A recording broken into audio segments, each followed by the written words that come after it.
प्रतिभावान कौन है? प्रतिभावान वो है जो स्वयं को पूर्ण रूपेण समझता है और आगे बढ़ता है, या प्रतिभावान वो है जो सिर्फ अपने आप को समझने की भूल करता चला जाता है, जो टुकड़ों में अपने आप को समझता है, जो आज तो मान लिया कि चलिए हम पढ़े लिखे हैं, हमने ऑनर्स कर रखा है, हमने ग्रेजुएशन कर रखा है, हमने पोस्ट ग्रेजुएशन कर रखा है, हमने एमफिल और पीएचडी कर रखी, हमने इस विषय में एक खास आयाम प्राप्त कर लिया है। यह प्रतिभावान वो है जो समग्रता से, जो संपूर्णता से अपने आप को जानता है।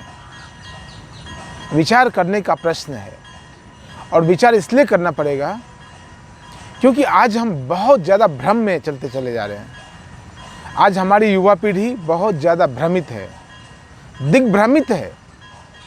वो समझ नहीं पा रहे मूल रूप से प्रतिभा का मतलब क्या होता है। प्रतिभा का मतलब सिर्फ किताबी पढ़ाई करना होता है क्या? कि प्रतिभा का मतलब शारीरिक पढ़ाई करना होता है क्या? प्रतिभा का मतलब मानसिक पढ़ाई, साइकोलॉजिकल, बायोलॉजिकल पढ़ाई करना होता है क्या? प्रतिभा का मतलब सामाजिक पढ़ाई करना होता है क्या? प्रतिभा का मतलब राजनीतिक पढ़ाई करना होता है क्या? क्या उतना ही प्रतिभा है? हम जब भी भारत में प्रतिभा की बात करते हैं, हम जब भी भारत में सर्वगुण संपन्न की बात करते हैं, तो भगवान कृष्ण को हम भूलते नहीं। भगवान कृष्ण 16 कलाओं से पूर्ण है। मनुष्य की जो आत्यांतिक संभावना है, उस आत्यांतिक संभावना में खिले हुए हैं, पूर्ण हैं। इसलिए उनका पूर्णावतार, उनका नाम भी पड़ा है। हम उन्हें पूर्णावतार भी कहते हैं, पूर्ण अवतार हैं। मनुष्य जहाँ तक जा सकता है, मनुष्य जहाँ तक पहुँच सकता है, वहाँ तक पहुँचने की अंतिम सीढ़ी है। वो अंतिम आयाम भी उन्होंने पा लिया। फिर आजकल के जो युवा हैं, आज की जो पीढ़ी है, इस पीढ़ी को क्या हासिल हो पाया अब तक? इस पीढ़ी को जब मैं देखता हूँ तो मुझे लगता है कोई दिमाग से कोई बच्चा बहुत तेज है, बहुत इंटेलिजेंट है, लेकिन वो संवेदनशील नहीं है। दिमाग से कोई बच्चा बहुत तेज है, बहुत प्रतिभावान है, लेकिन वो शारीरिक विकास नहीं कर पाया है। किसी का शारीरिक विकास ठीक है, उसका मानसिक विकास नहीं हो पाया है। किसी का शारीरिक मानसिक विकास से किसी का आध्यात्मिक विकास नहीं हो पाया। अधिकतर लोग तो आध्यात्मिक विकास को तरसते ही, इवन आध्यात्मिक विकास तो उनके लिए बहुत दूर की पहेली है, कभी ख्याल तक नहीं आता है। आध्यात्मिक विकास भी जरूरी है, क्योंकि हम सिर्फ प्रतिभा को, हम सिर्फ डिग्री को लेकर थोड़ी जीते हैं।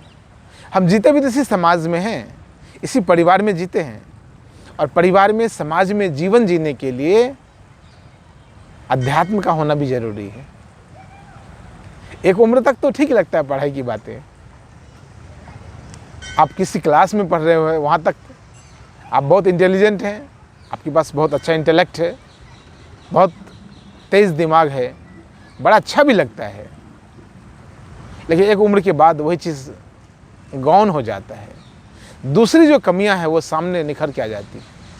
अभी तक जो आप कितने क्लास में जो टॉपर रहे हैं, उच्चतम अंक आपने हासिल किया है, ए ग्रेड हासिल किया है, वो सब फिर गौन हो जाता है, वो सब हाशिए पर चला जाता है। देख रहे हैं समाज में, आप भी देख रहे होंगे, जिन बच्चों को हम बचपन से जानते हैं, बचपन से बहुत सारे बच्चे बहुत तेज होते हैं, बहुत प्रतिभावान होते हैं, उनकी मेमोरी बहुत बड़ी अच्छी होती है, वो किसी चीज़ को तुरंत याद कर लेते हैं। हम बड़े गौरवान्वित होते हैं, परिवार के लोग, परिवार के बड़े बुजुर्ग बड़े गौरवान्वित होते हैं, बड़ा अच्छा महसूस होता है उन्हें, बड़ा सुकून मिलता है। हाँ, हमारा परिवार का, हमारे बच्चा बहुत ज़्यादा तेज है, प्रखर प्रज्ञा है। वही बच्चा कुछ उम्र के बाद एक अलग प्रकार की परेशानी में आ जाता है। फिर हम कभी याद भी नहीं करते कि यह बच्चा वही है जिसकी हम इतनी तारीफ़ करते थे, जिसकी हम इतनी प्रशंसा करते थे, भूल ही जाते हैं। कहीं ना कहीं गलती हम सब कर रहे हैं, हमने भी तो की है। मैं भी बचपन में पढ़ा लिखा हूँ, मैं भी बचपन में स्कूल गया हूँ, मैंने भी अलग अलग कक्षाएं पास की हैं और उन सब कक्षाओं का निचोड़ मैं हूँ।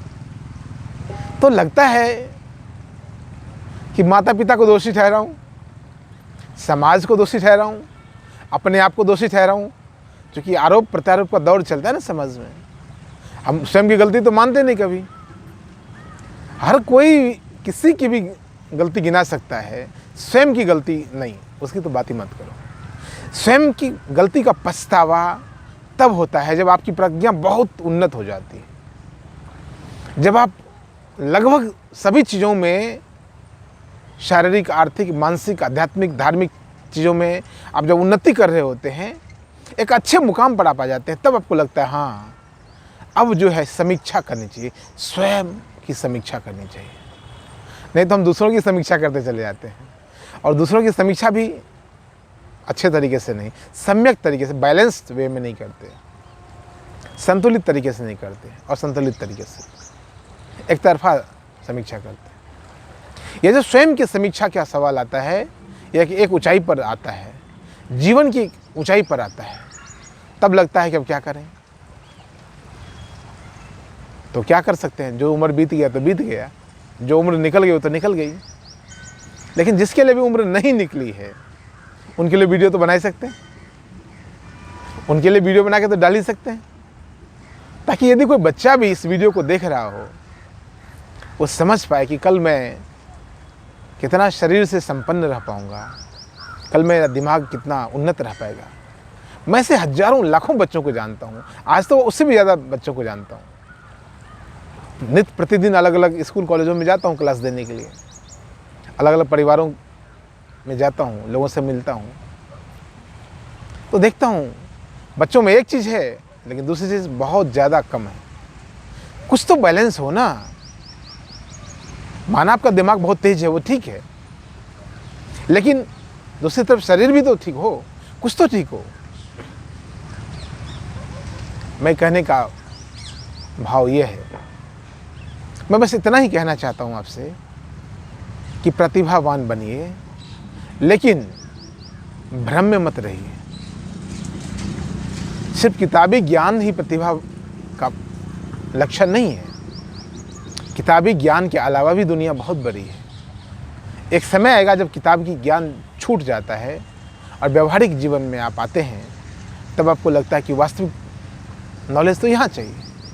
कुछ लोग व्यवहारिक ज्ञान में बहुत आगे चले जाते हैं, किताबी ज्ञान नहीं होता है, वो भी कभी कभी परेशान हो जाते हैं। अध्यात्म के रास्ते पर भी कुछ लोग बहुत परेशान होते हैं।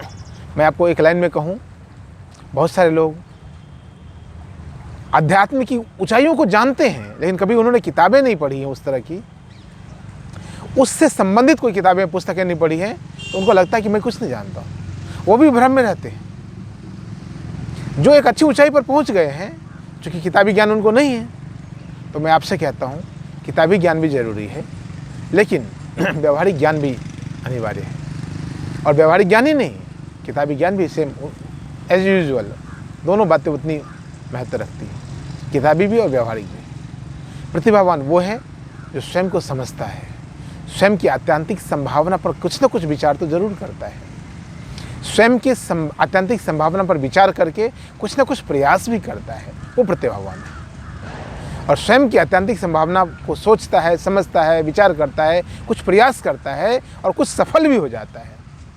मूल अर्थों में वही प्रतिभावान है। बहुत बहुत धन्यवाद, बहुत बहुत धन्यवाद।